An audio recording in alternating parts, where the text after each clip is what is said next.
Alright, what is up? Welcome, episode 160 of the show, Michael Labs show. Welcome. I'm gonna say it 8 more times, but thank you guys so much for joining me this beautiful Thursday morning. Joe Biden is the president. It is what it is. I'm happy. I feel like my grandfather has his big old arms around me. I'm just kidding. No, but I'm just happy that we have a president, and I'm happy that our president is hopefully going to look out for every person in this country, and not lead to a insurrection on the Capitol in 4 years. So let's just get a few things out there real quick. First thing I want to go ahead and just address before I move on, because there's been a lot of people talking, man. There's been a lot of people talking, and I'm just kidding. No one's been talking, but there's a few things I do just want to address real quick before we get into this episode of the Michael Lab Show. If you guys are continuing to listen to this show on a daily basis, thank you so much from the bottom of my heart, brain, all of that, all of my organs, including my spleen and my pancreas, my entire endocrine system, my nervous system, my spinal system, my immune system. I don't think there's a spinal system. I think it's part of your brain. What's the one that nobody talks? Sympathetic, limbic system, LYMB, limbic system. Nobody talks about the limbic system. Limbic system gets no love. It's a set of structures in the brain. No, it's not.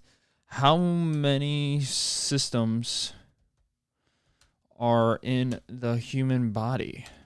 There's the one that no one ever talks about. How many organs are in the body? The limbic system. Let's look up nervous system. And then it might come up with all the other ones. Limbic system in endocrine physiology. No, I don't. Get out of here with your physiology. Excretion organism. Nope. Endocrine system. The baby system. No, this one I don't care. Who cares? I'm just digressing again. But I'll go ahead and subscribe to the YouTube page. Go ahead and like the video. Apple Podcast. Do your thing. Subscribe there. Leave it a rating. The podcast is closing into 700 reviews. Pretty awesome. Pretty exciting. Also, I'm gonna continue. I'm gonna start from now on to push Spotify. I think Spotify is going to take over the podcasting world, and I'm saying this from somebody who never listened to Spotify before. I think this is something that people have to do more often. Whenever whenever you notice a trend, you should assume that it's not just you that's part of that trend. Like Spotify, I know for me, I switched over to Spotify for all my for all my podcasting listens when Joe Rogan moved over to Spotify.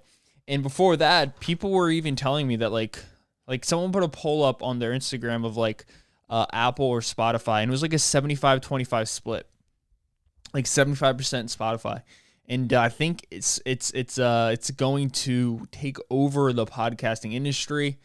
I do think Apple is going to somehow sneak their way in there. They're going to have to do something. I think they're going to have to close some huge multi-million-dollar deals with some celebrities or something, if they're interested in the podcasting world. But I'm sure they are. I'm sure they also have something working up their sleeves. I think that's the proper term you use. Something up their sleeves. They have something up their sleeves. But go ahead and leave the Spotify a follow. I think you follow it on Spotify. Also, follow my dog on TikTok, Riley and Company. Taylor and I have started a TikTok page for our dog. I have so many ideas. I want to run away with it.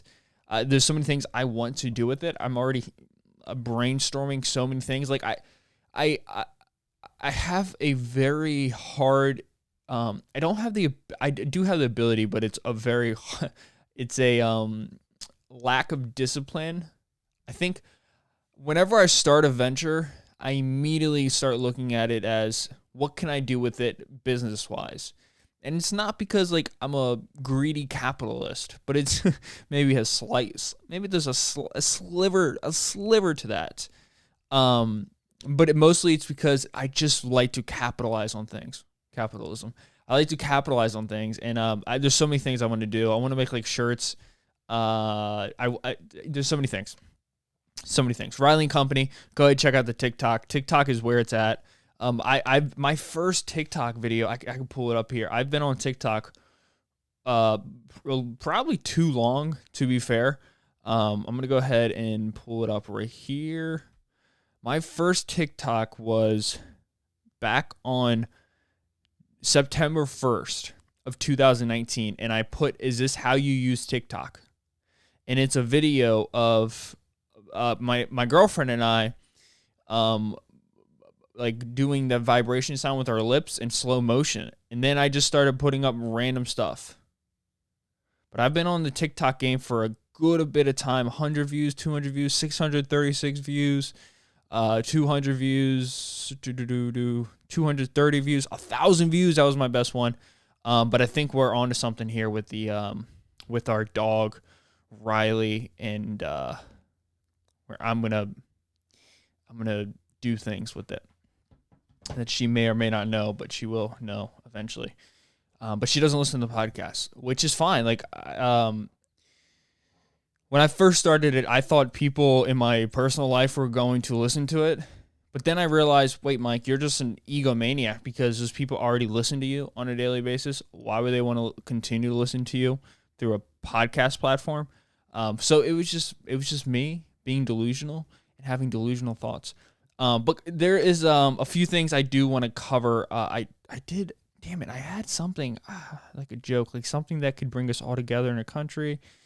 I cannot remember what it was. I feel like it was a cool thing. Oh man, I hate having these brain blocks. These podcast blocks. You would only know if you had a podcast. Oh man, it was good too. I think it was good. It's probably terrible. Jennifer Lopez is nervous about performing the Biden-Harris inauguration. I really, actually, I'm not going to talk about it because it's the day before. I'm recording this on Tuesday, so I don't want to talk about it and like have a completely different have whatever I say go backwards. I don't want that to happen. Yeah. So I'm gonna stay away from that. I'm slowly starting to learn what to say and what not to say on a podcast for dating the podcast. Reason number one. And reason number two, if you do the podcast like a few days before you upload it, you don't want to try to predict things. It's just not a good look, because if you're wrong, like for example, for the Capitol riot things, I uploaded a video, and the day that the Capitol riots took place, I had a podcast go up the same day, and I didn't mention it at all. And I was like, oh man, I should have mentioned it. So I did a podcast on Thursday to upload that Friday. So it was like an additional podcast where I talked about it and I said some crazy things. I haven't listened back to the podcast. I don't listen to my podcast. I don't know if people do that. I don't know if that's a thing that people do. The Dow jumps more than 100 points on better than expected Goldman earnings. Stimulus hopes. Looks like we might be getting more money. Dude, say what you want about America, but the idea that we can get free money for being in it's not free money, obviously. Dude, the tax season this year is going to be insane, man. I was talking to Taylor about this, and I keep on seeing it pop up on Market View. The experts or the lead economists in the country, they're very they're very focused on this year's taxes because it's super important. Like, I think we've spent over 4.9 billion I wish that was it. Well, I don't know. We've all benefited from it. $4.9 trillion. $4.9 trillion on stimulus. What was I saying? Jesus Christ. I feel like I'm just forgetting everything. Oh, I want to do one thing real quick. I'm going to put my calculator. I've been wanting to do this on camera for a while. Oh yeah, They spent $4.9 trillion on keeping the economy afloat. And this year for taxes are very important because a lot of people, I don't know if they know that they still have to pay taxes because when you're on unemployment, I'm pretty sure you have to still, I guess I can Google that. Do you still have to pay taxes on unemployment? Yeah, you do. I'm 100% positive. By law, unemployment compensation is taxable and must be reported on 2020 federal income tax. Taxable benefits include any of the special unemployment compensation. Yeah, okay, cool. IRS already put it up there. The U.S. government is adding $600 a week. Yeah, so it is. And, like, this is the thing that I don't know if people recognize. Like, I remember when the first $1,200 went out, I was at a party with somebody, and I was telling they were basically asking, have you gotten your money? Because this was back when everybody was unemployed. And when I say everybody, I mean, more people than now, I think. Like, this is when the restaurants weren't even open. This is when gyms were closed. So I was working at a gym, obviously, and it was closed. And I remember them saying, they kept on telling me, no, it's not taxable. They won't tax you on this. And I was like, I don't think that's true. I just don't see the government giving out free money without expecting it coming back to them. And I mean, right here, the IRS, and that's why I saved I saved it. I don't want to curse, just so YouTube takes better care of my videos, because cursing is not, it's frowned upon in the YouTube universe.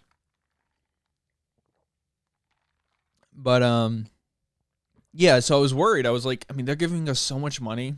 Like I was getting like $900 a week, which for me, like, that was good. Like that's good money. $900 a week for doing nothing, $3,600 a month. It's like $45,000 a year.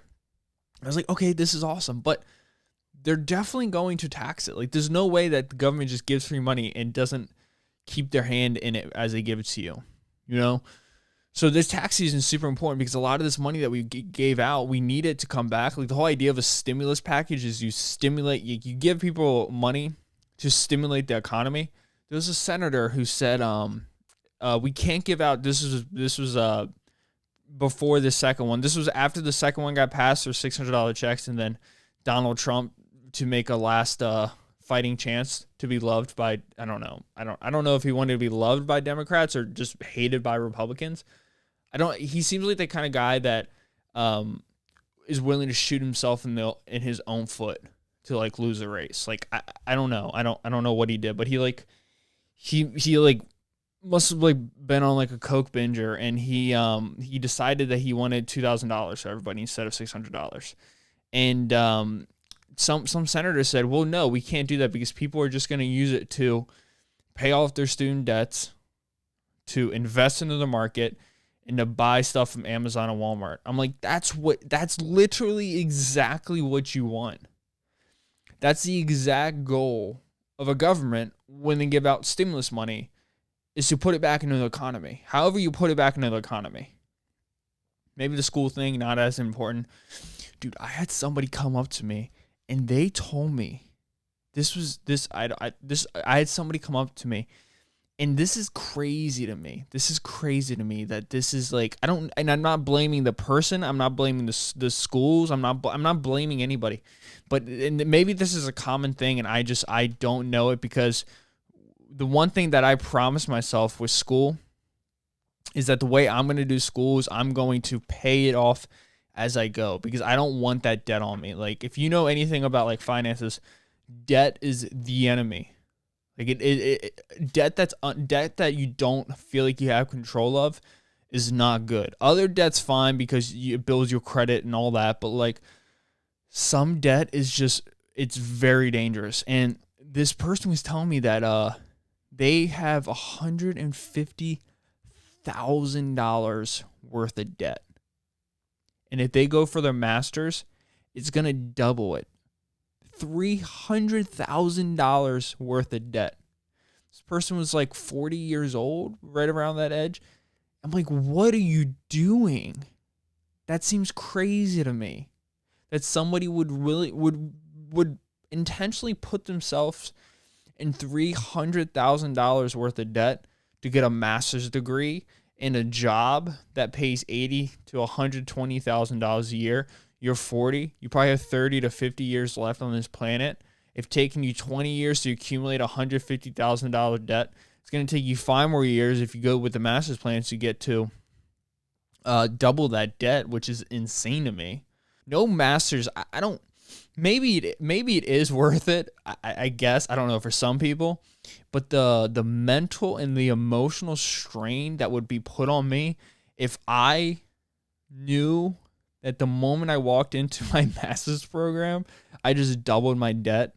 You would find me walking off the side of a building in New York City before I ever did something like that. That's just crazy to me. For a job that you think you don't even know you love it yet. That's mind-boggling. That's crazy. This is why I don't blame people who say, nope, not doing school. Like, I just don't blame you. Like, that's insane. $300,000 is that's a lot of money. And when you're making right out of master's school, once you get your PhD, doctor, I don't know, whatever it's called. Once you have a lot of college under your belt. Dude, I was looking at my college. I start class this upcoming Monday. I have over 170 credits. It's only 120 to graduate. That's when someone says I did college wrong, when someone makes a statement, just remember that there's somebody out there, me, Michael, who's done college much more wrong. Like 170 credits. That's by the time I graduate, I should have enough for a degree and a half. I'm pretty sure 120 plus 60, 180. Like I should have enough credits for a degree and a half, but I don't because I took a lot of extra classes. I took classes that didn't matter. I did like a lot of dumb things. But that was just, I couldn't believe because I've never met somebody who just told me what their debt was. And this person said it, and I almost had a heart attack for the person, and they just didn't seem bothered by it. I think it gets to the point where the money becomes so high, and this is kind of like what the stimulus thing is. Oh, by the way, yes, they will tax it. Make sure you have money to pay your taxes because we're going to need it as a country. I was putting the bow tie to the gift that I was trying to get across. Not the gift, but the thing in my head, the words, the thoughts into words out into the world. What was I saying? Oh yeah, I think the numbers get so high that people just don't even think about them as numbers anymore. Like I think you just think of them as like once you get over like $10,000, it just doesn't become a thing anymore. I guess if you can just die with that debt, it doesn't matter, and you can still spend money while you have debt.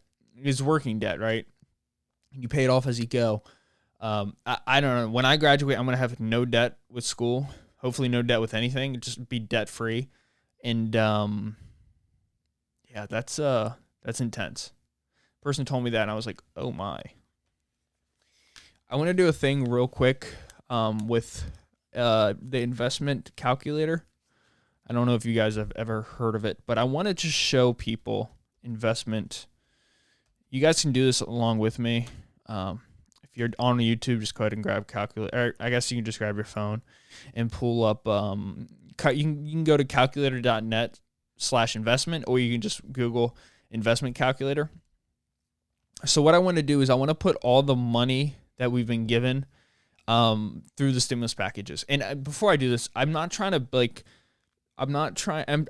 to people who I guess are my age, and the money that they're making from the government is not, they need the money, but it's not like they need it for families and kids and all that good stuff. Like good stuff. That's important stuff. I'm not trying to belittle people and what they need money for. My hair probably looks like shit, but whatever. What are you gonna do? I digress. I'm not trying to like demean people, but I know a lot of people need money, like really bad. But these are for the people who don't. So people that are like my age and average S&P return last 100 years.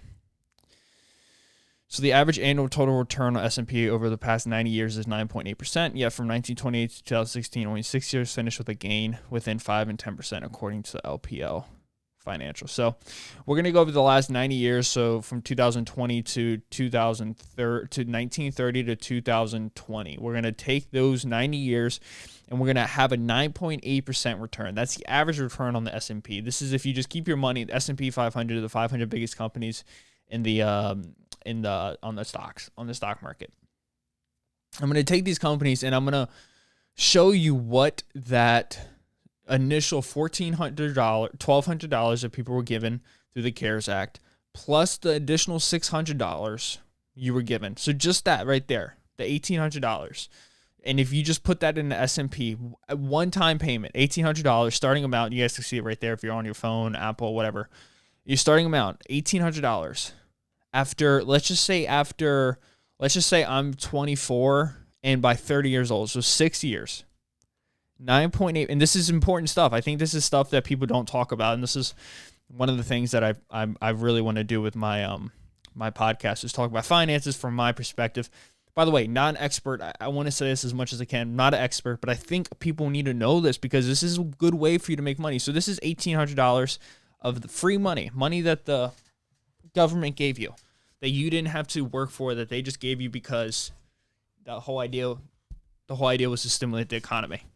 So that's what this money is. So after I completely ruined my seat, so you should have starting amount $1,800, $600 plus $1,200 from the two stimulus packages.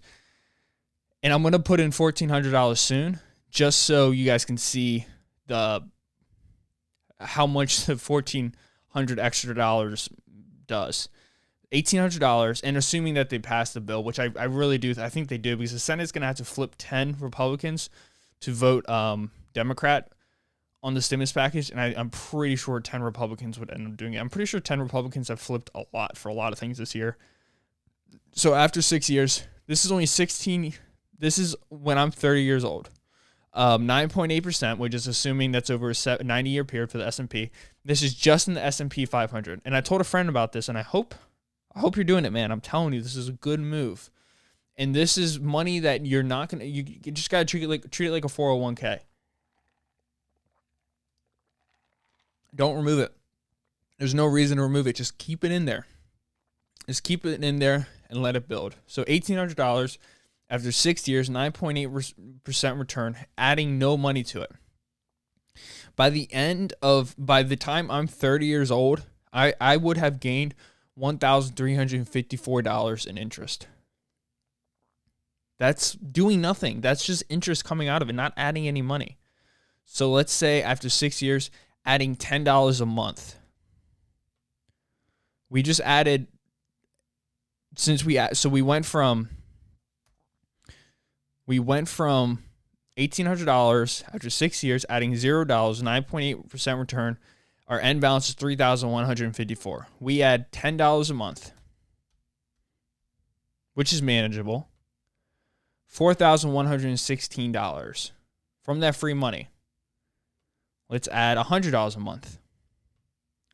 $12,000. We just tripled our income, adding $1,200 extra dollars a year or $10 a month.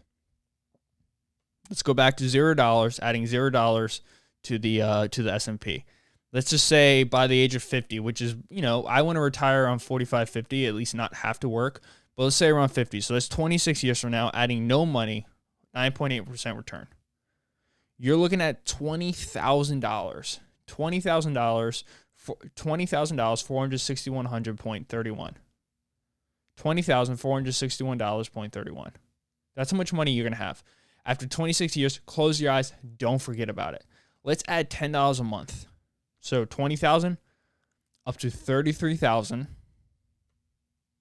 $100 a month. $153,000. Let's add $200 a month. Let's double it. See what we got. $285,000. And why do I do this? Because I think people don't realize that this money that you're being given is not that much, but what you do with it can make you a lot of money in the future. And I think that's a very important thing to do. And you can look at this with anything. If you're making $40,000 a year, right?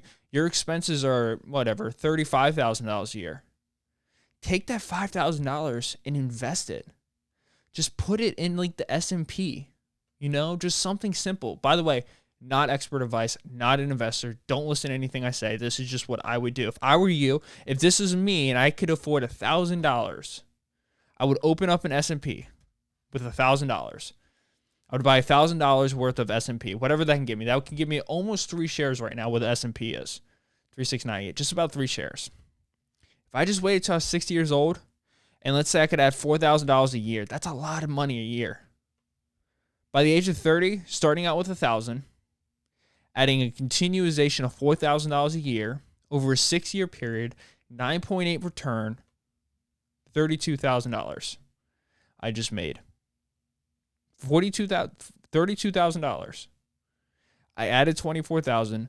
I made $7,500 off of interest. I'm telling you, man, there's so many ways you can do it. And like, let's say you make $40,000 a year, $35,000 is your expenses, and let's say you cut down $5,000 more expenses. Like, let's say you can do that. Trade in your car, get a Prius, save gas money. Stop shopping at Whole Foods, start shopping at, Walmart, whatever. Who cares? Instead of getting Nikes, get off-brands from Marshalls. You could probably manage to cut down your expenses to $2,000 realistically. So now let's say you're spending $33,000 as expenses. You now have $7,000 you can save. Still, open up $1,000 worth of S&P. I'm 24. In 6 years, 9.8% return. This time I can add $6,000 a year because I've cut down my expenses for an additional $2,000. So my money saved went from $5,000 down to $7,000. And obviously you're also going to have a savings account, but I'm kind of putting that in like expenses. Your expenses is also going to be savings to me. That's how I do it. So you went for $32,000 a year, adding an extra $2,000 a year, $47,000 or $3,000 more worth, $3,200 worth of more interest added.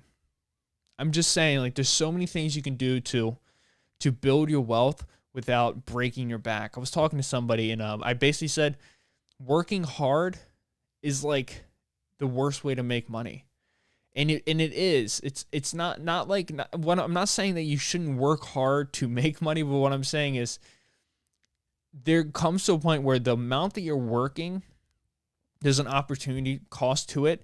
And there might be a reason why you're working so hard at a certain age for a certain amount of time is because you haven't figured out how to let money work for you. You haven't been able to move money the right way. You haven't, and I'm no expert at all. I could be completely wrong. And matter of fact, I might be completely wrong. And also, to be fair, I haven't been crushed by a recession yet. Like, even though we just went through an economic recession, the market didn't go through a recession, And I think it's very important for the youth, kids my age. I'm 24 years old. I'm an adult.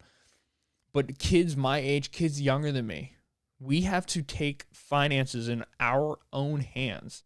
Like, we've all seen, like, lately, like, you just can't trust these banks or these government not statues, but like systems to provide us with everything we need. And once they do provide, they're going to want it back. So we're going to have to focus on building our own wealth. And that's a super important thing. And that's a super powerful thing. Learn how to make money. Learn where you can make money. Learn that your money is about how much you can cut out. Learn what a debt to income ratio is. Cut your debt out. Look at your interest rates in your car. Look at the interest rates on your house. They're probably taking advantage of you. Maybe not for your house, but for your car, they're probably taking advantage of you because of your age. Look at all that stuff. It's your money. You need to focus on it. And I know for me, I've been very lackadaisical with my money in the past, but it's your money. You need to focus on it because it's going to build a life that you're either going to hate or love. And I think money doesn't make people evil. Evil people who make money become more evil, but good people who have more money make other people's lives more comfortable. They make their life more comfortable. They free up time that they can spend time with other people, because to me, money's freedom. I want that freedom as quick as I possibly can get it. I don't want to be in a point in my life where I have to do something. And I don't want people my age to be working an incredibly difficult job, incredible amount of hours, because they're not focusing on the debt to income ratio. They're spending too much on things that they don't need. They're buying coffees instead of buying wholesale coffees.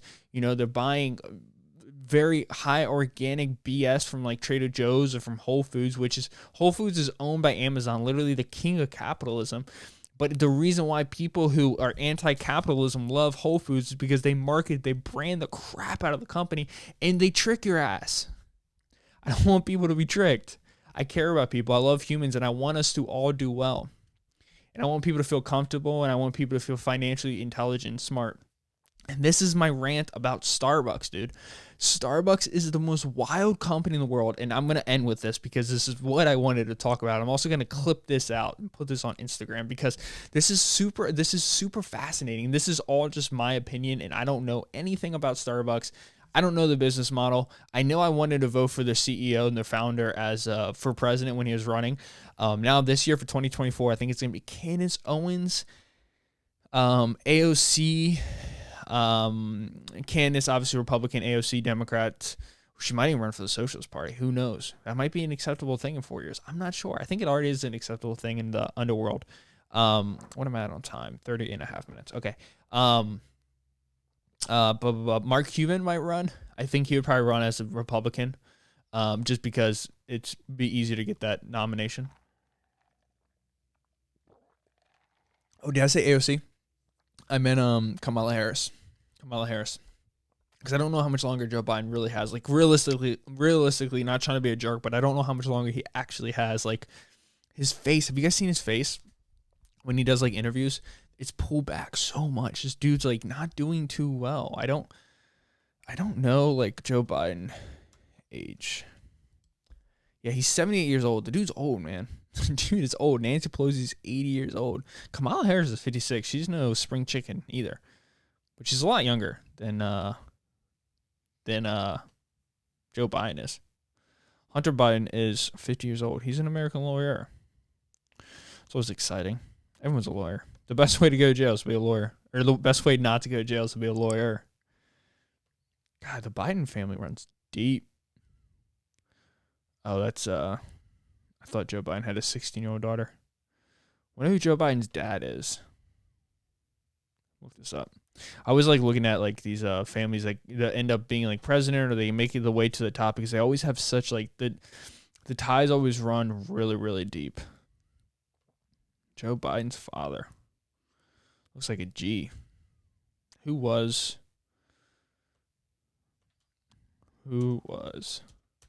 Joseph R. Biden Jr.? Oh, Joe Biden's a senior? Oh, he's a junior. Joseph Robinette Biden, family of Joe Biden. There we go, that's what I want to say. Who was Joe Biden Sr.? Joe Sr., who passed away in 2000, born in Baltimore, was raised in Wilmington, Delaware. Biden Sr. lived a life full of challenges, including a period of poverty with his young family. Following times after World War II, Biden Sr. was initially wealthy, sailing yachts off the New England coast, riding the hounds, driving fast cars, flying airplanes. In 1941, Biden Sr. married Jean from Scranton, Pennsylvania. Biden Jr. was the oldest of four and portrays their time in Scranton as idyllic. I'm dumb. I don't know how to speak. Biden Sr. worked for a company that made salient for merchant marine ships during World War II, but had difficulty finding work in the decades that followed. As a result, the family went through financial difficulties. They went to live with their maternal grandparents because life was so rough. The family ended up moving to suburbs of Wilmington, and Bill and Sue worked initially selling used cars. Okay, so never mind. He wasn't like wealthy, white, generational money. Anyways, Starbucks. I was talking to somebody yesterday at work about this, and I was like, Starbucks is an interesting company because they have this ability to be the company that is, first of all, in every single corner in the United States. They're everywhere. And they just recently increased, I'm pretty sure Starbucks increased price. Increased price? Washington State recruits Starbucks to help shut some. Okay, anyways, this person was telling me that they went ahead and increased the price. I just farted. That was disgusting. Not the CEO, but the founder of Starbucks. Founder of Starbucks. What's his name?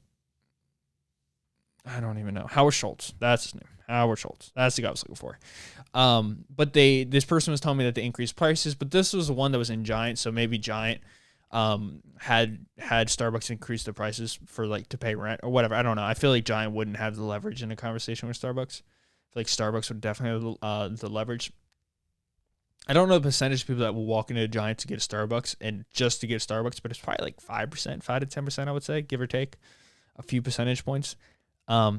But yeah, Starbucks has this ability to, they're the biggest coffee chain in the whole world, right?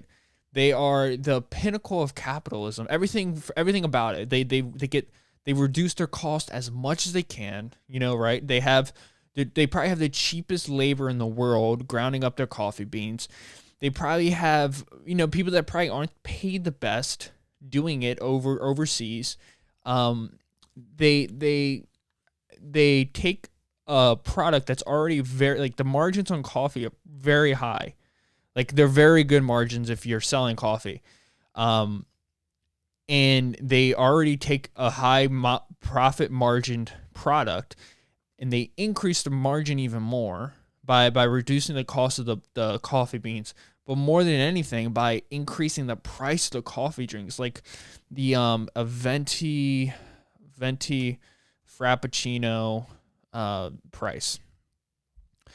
Caramel Frappuccino Venti is $4.95. A $5 cup of coffee that would take you 15 minutes to drink. Literally, you're spending $5.30. What's that? 30 cents a minute? No. Oh my God. 33, 2. What's that? $2, 2, 4, 6, $1.75. Like $1.75 every 5 minutes. 7, 14, 21. Yeah, about $1.70, 14, 21, 65, 12, 18. Yeah, so about $1.65 for every 3 minutes of drinking a Frappuccino. Like, that's a lot of money. But so they have this ability to come off as this company that is a huge capitalistic machine, right? They paid out billions of dollars. They make billions in revenue a year. They have investors that are worth billions of dollars. They trample over. They trample over local coffee shops. They trample over they trample over coffee shops, right? They take over these small little coffee shops that want to do well. And they have this ability to take their company, and the way they market it, they avoid all the nonsense from people who are anti-capitalism. The same way that the people who hate on Amazon, who hate Facebook, hate Twitter, the people who literally tweet that they hate capitalism, they're anti-capitalism, but they're tweeting it on a platform, a billion-dollar platform, Twitter, that's owned by a billionaire, Jack Dorsey, from a phone that's owned by a billionaire, Tim Cook, founded by a billionaire psychopath, Steve Jobs, on the iPhone, that they hate capitalism. Starbucks does the same thing that Whole Foods does, because Whole Foods is owned by Amazon. It's literally bought out by Amazon. And if you're talking about capitalism and you hate capitalism, Amazon is like the perfect picture of everything that you hate. People hate capitalism people hate Amazon until they forget that it's their brother-in-law's birthday and they got to get same-day shipping because they work Monday and Tuesday and it's his birthday on Wednesday. Like, crap, I don't have time to go to the store. They fall in love with Amazon. They fall in love with Amazon those times. They fall in love with Amazon during the Christmas holidays. And then they get mad at Amazon if Amazon's packages aren't showing up on time. But meanwhile, if you wanted it to show up on time, they would have to probably hire more people to put more people in these jobs that anti-capitalists say they hate, right? They say these jobs are evil. But meanwhile, people are taking these jobs because they need these jobs. So are these people weak for working at Amazon?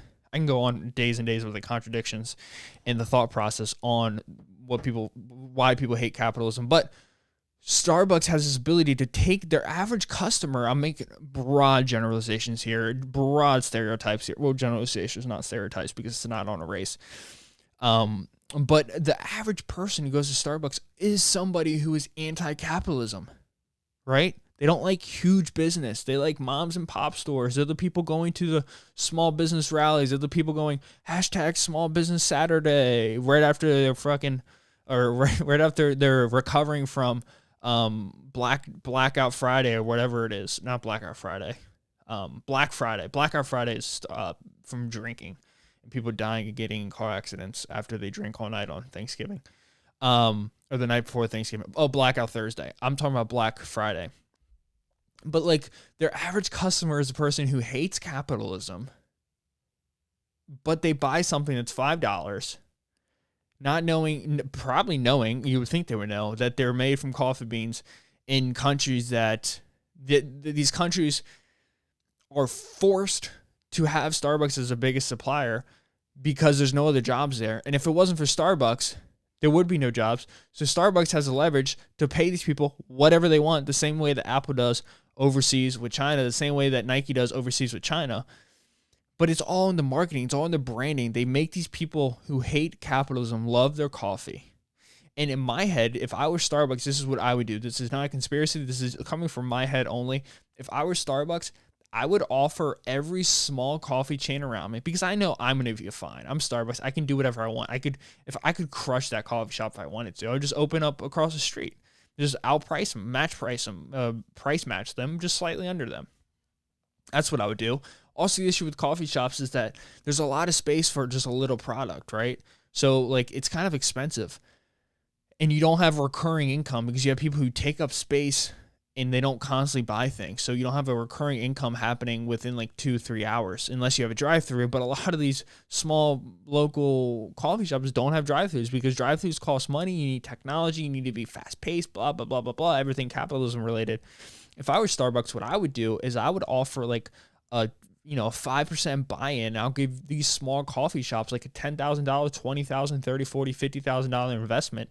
And you guys just give me back 10, 5, 10, 15% on your revenue each year.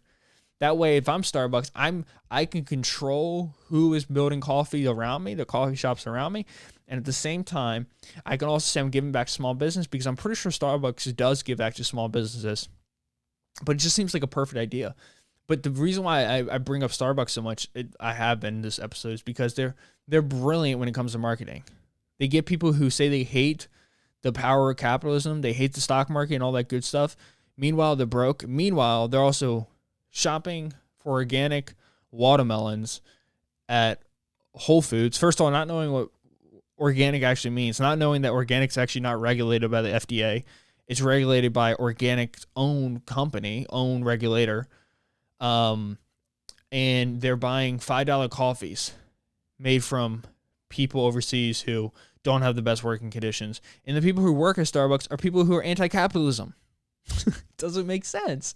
It doesn't make sense, but it makes sense because they tricked your asses. They tricked you. They got you good.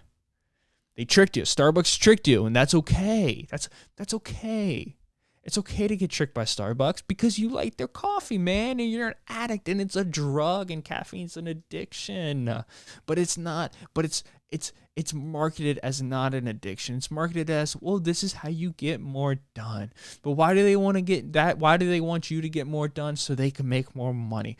Why do they want you to go to college quicker? So they can hire you and use you and underpay you and then tell you every 2 or 3 years, wow, you're so important to us.